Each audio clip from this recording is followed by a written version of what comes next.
So I got some good news for you. Actually, I got some great news because I know how many of you struggle with numero uno. I know how many of you struggle with this golf club. It's intimidating. It's the longest club in our bag. It's the only club that has no speed limit to it. And you go out there and you hit it all over the lot. So many of you at home are wired to go out there and buy the latest technology. You all have TrackMans and flight scopes and quads, and you've got Sportsbox AI. You've got all of these tools with all this fancy jargon and all this terminology that really is not serving you a whole lot of good at this point, because quite honestly, buying all that stuff is great. It's nice to have it because it does validate a lot of things for you, but it's still not fixing the main problem at hand, and that's you. This video series is going to help you understand what it is that you're doing and why you're doing it. But most importantly, at the end of this 4 weeks, you're going to have a very clear understanding of how you're going to be working through a protocol that's going to help you become a better driver of the golf ball once and for all. Today, in video number 1, what we're going to be working on is one of the most important pieces of the puzzle.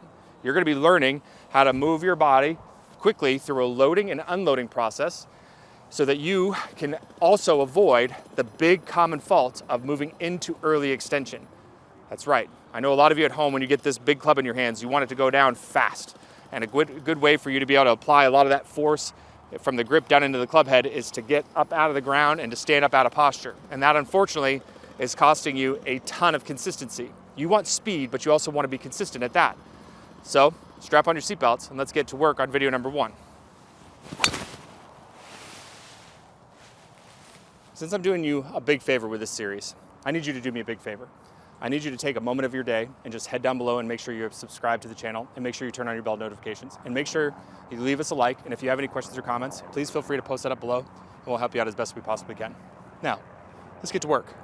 The first and most important thing that you have to have in place, and this is non-negotiable with me, is you got to have a place that's set up, that's ready for business. That's right. The setup is a place where a lot of you often overlook. Your setup can affect thousands of variables in the golf swing.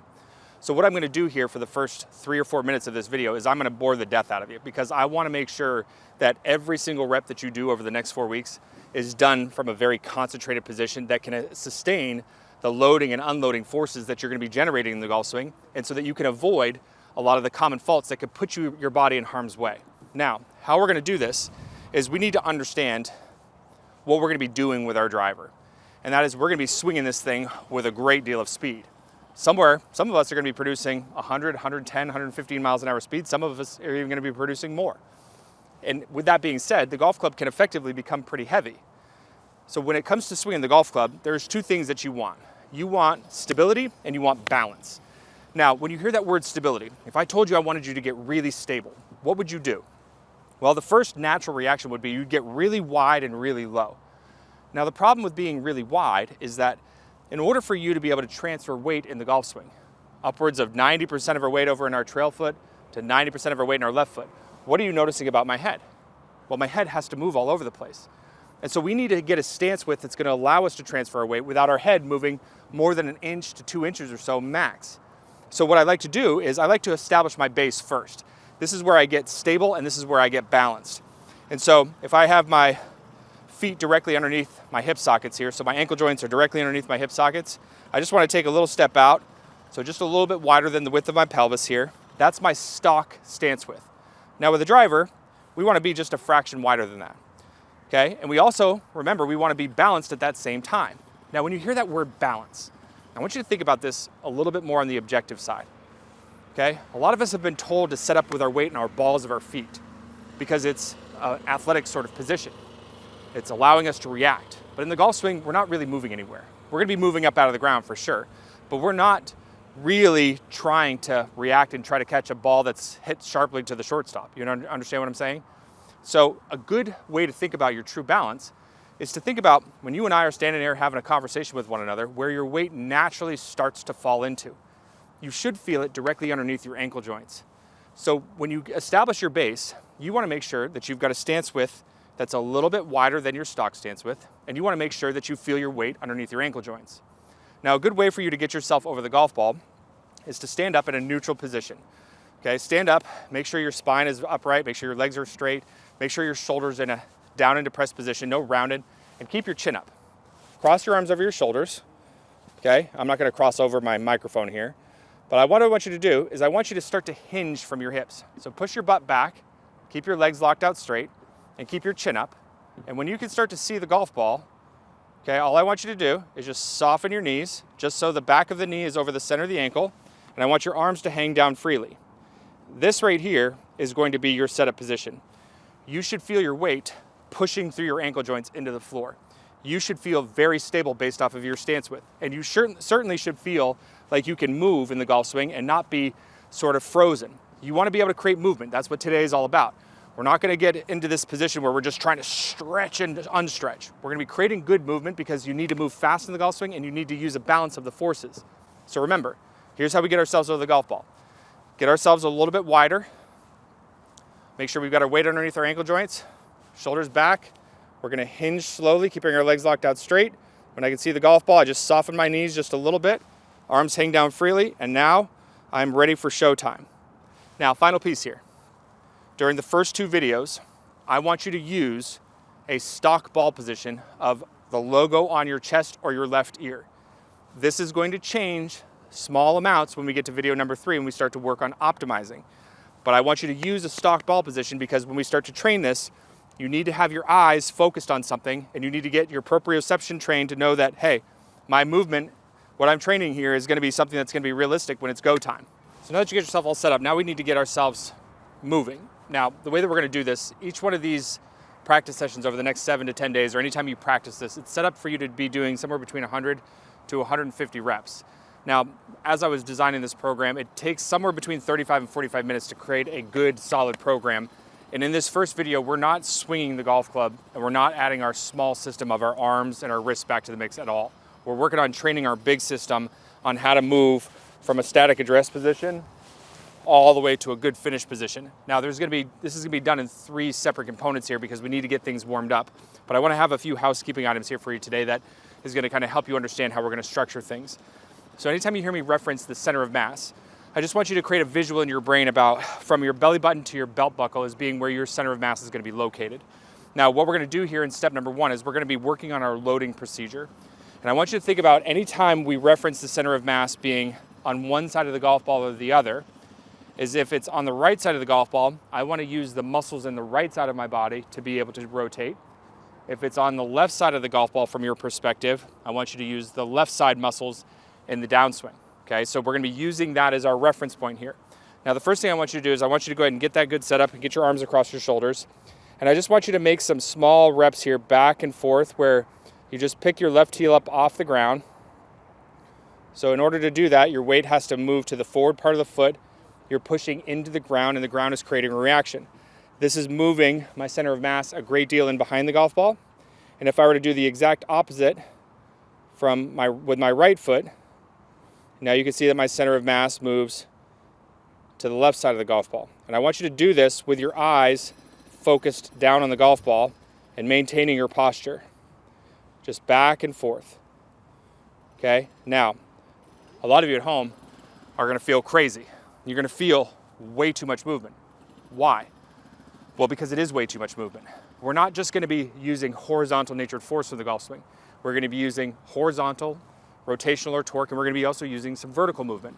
But now what we're gonna do is we're gonna rebalance this so that you're not moving 6 miles all over the sun here, okay? You wanna make sure that you're now gonna start to introduce some rotation in the load process. Now the way that I like to do this is I like to imagine a wall behind me that's about the width of your fist behind you, okay? And what we're gonna do is we're gonna use the thing that's responsible for rotating our hips and our shoulders to pull the right hip or your right tush and your right shoulder back to that wall. Now what's rotating the hips and what's rotating the shoulders in your golf swing is this thing right here, okay? Your core. Your core is made up of your abs and your obliques. And I know a lot of you at home will swear up and down you had too much Thanksgiving or too much Christmas food and you don't have any abs or obliques. Trust me, you have them. You just don't have any awareness of them. So a great way to start getting some awareness of them is from your static address position is suck your belly button up towards your spine. So suck in your gut. Okay, that's gonna force your core to start getting some engagement here. And now what we're gonna do in that same context is we're gonna start to lift our left heel up slightly. And at that same time, we're gonna start to use our right side obliques to pull our right shoulder and our right butt back into the wall behind us.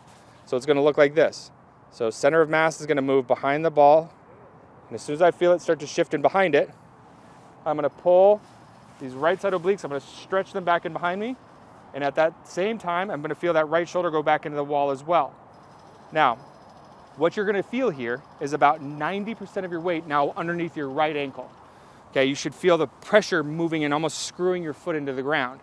If you don't feel that, then you didn't help get the weight transferred into that section, or you've lost the flex in your right leg. So the focus points is to lift the left heel up, and as your center of mass starts to move in behind the ball, use the right side obliques to help pull the right tush and the right shoulder back into that wall and maintain the flex in the right leg. And I want you to do 25 reps just like this. So left heel up.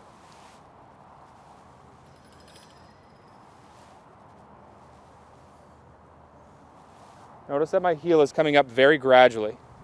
It's not way up off the ground here.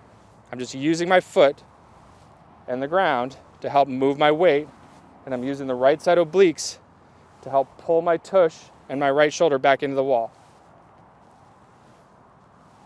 So now that you just knocked out 25 reps, you feel that good load and that good engagement on that right side. Now it's time to start to transfer the weight back to the left side.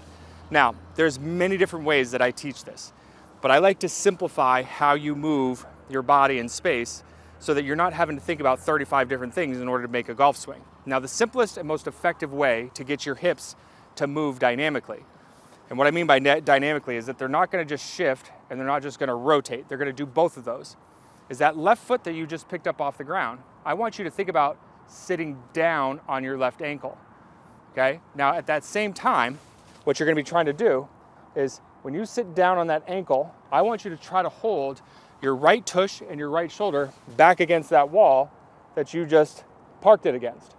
So it's gonna look like this. So center of mass moves in behind the ball. Okay, I'm using my right side obliques to pull. Now what I'm gonna do is I'm gonna sit down on my left ankle, okay? And I'm gonna try to hold my shoulder, my hip, or my tush back on that wall. Now, under no circumstance, if your weight lands in your left ankle, are you going to be able to hold your right shoulder fully back or your right tush fully back? And the reason for that is because by getting your weight to move underneath that ankle joint, your hips are starting to unwind. Your core is starting to unwind. Your shoulders are starting to unwind as a result of it. So think about where that pressure moves to and think about how much pressure you're trying to get there, and the whole process just became simplified. So we're gonna do 25 reps the exact same way that we just did in step number 1. So we're gonna go ahead and load over to our trail side. Okay, now from here, we're gonna sit down on our left ankle, holding the right shoulder back.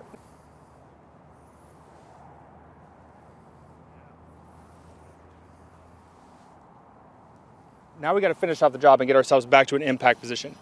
Now remember what I said, is that whatever side your center of mass is on the golf ball is the side of the body that I want you to use to be able to create the rotation. So when my center of mass was on the right side, I used my right side obliques. Now what we're gonna do is we're gonna use our left side obliques to start to rotate the hip open and to pull the shoulders back to a square position. It's very, very critical that you work to the right spot. If you lose connection to the movements, you'll know very quickly because you'll end up in a bad impact position. We're gonna do this now for about 25 reps, and then we're gonna start picking up the pace and moving to a full finish position as we finish off the job. So it's gonna look like this now. So we're gonna go ahead, our eyes are gonna be focused on the golf ball. Okay, very important that you have a good setup. Okay, left foot starts to come up to move the center of mass, pulling the right shoulder and the butt back to the wall, sitting down on my left ankle. And now I'm gonna use my lead side obliques, and I'm gonna feel like I'm stretching this side of the body out to pull my butt back into the wall behind me here. Okay?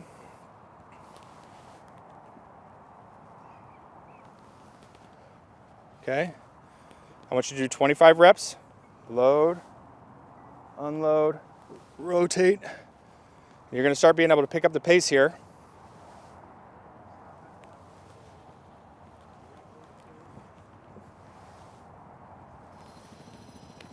Now the key is to allow your head to move off the ball and allow it to come back into position. If it's slightly in front of where it was when it started, it's totally fine. We're gonna tone it back as we get into next week's video. So load, hold everything back against the wall, sit, left side obliques, rotate the hip back into the wall. Shoulders should be square, Okay, hips should be open 35 to 45. Eyes down on the golf ball.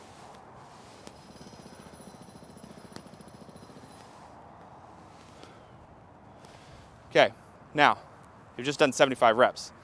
Took you probably about 25 to 30 minutes. This is where you get to have some fun, and you get to start moving through that position into your fancy finish position where people are taking pictures of you. Here's what we're gonna do now, is as you start to move to the unload and then you start to use the lead side obliques, now what I want you to do is I want you to start to rotate up onto your toe, and I want you now to feel very tall on your left side with your shoulders virtually perpendicular to your target line.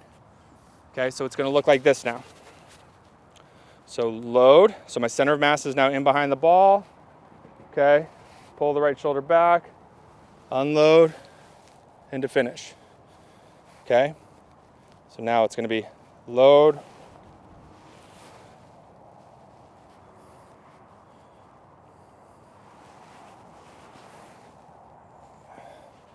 okay, I want you to be able to get really proficient with this. Okay, and I want you to start thinking about what your golf course speed would be with this main system. And I'm gonna try to move my body at the end of the session where I feel like I'm producing 100 to 110 miles an hour of speed. Okay, and it doesn't look like it's a very fast movement, right? But you gotta remember, this centered rotation has some other things that are happening at the other end of it. Load. Feel these muscles right here on both sides working. Okay. Now, you've got yourself a very good solid movement from beginning to end that helps you eliminate early extension. When you're moving from the correct areas of the body and you're allowing your weight to transfer and you're not continuing to use the wrong side of the body as you start to move through impact, then you're ultimately now using muscles that are gonna help you stay in posture and help you transfer speed. But that's just a small piece of what's in front of you. We have to be able to add arm functions and the wrist functions back into that. We have to be able to develop a very good neutral path and a very good understanding of how to manage the club face inside of that. So over the next 7 days, what I want you to do is I want you to try to get 100 to 150 reps done just like I did. Now, I will tell you this. A lot of you are gonna start to feel some muscles that you didn't even know you had. You're gonna feel some discomfort in your lower back. You're gonna feel some muscle activation in your quads, your hamstrings. You're gonna feel muscle activation that may make you a little bit sore. But remember, these are the good muscles. If you take the time and you think about all of the pieces of the puzzle, getting yourself into a good setup position, pulling your belly button up towards your spine, making sure that you're moving slow and hitting the checkpoints, then you're gonna have no problem being able to advance to step 2, step 3, and step 4. But if you find yourself falling off the tracks at all, if you find that, hey, something doesn't look right, something doesn't feel right, then remember what I want you to do. I want you to not to look ahead. I want you to take a step back. I want you to think about what it is that you're doing. I want you to make sure that your setup is good, and then go back into step number 1 and repeat the process. It's not about who is gonna get to the end the fastest. It's not just going through a program where you're gonna go load and unload and get to this finish position. It's not about that. It's about training the most important piece of this puzzle, and that's you. It's not gonna come with Sports Box or TrackMan or Flight Scope. It's not gonna come with the new driver update. It's not gonna come with that. It's gonna come by you training your body and your brain the most efficient way you possibly can. If you need help, you know where to find me. If you want me to sit in a practice session with you to make sure you're doing things right, we can certainly do that. Make sure that you are practicing properly. Practice smart, practice hard, and be ready for step number 2 when we start adding in the arms and the wrists, we start having some fun.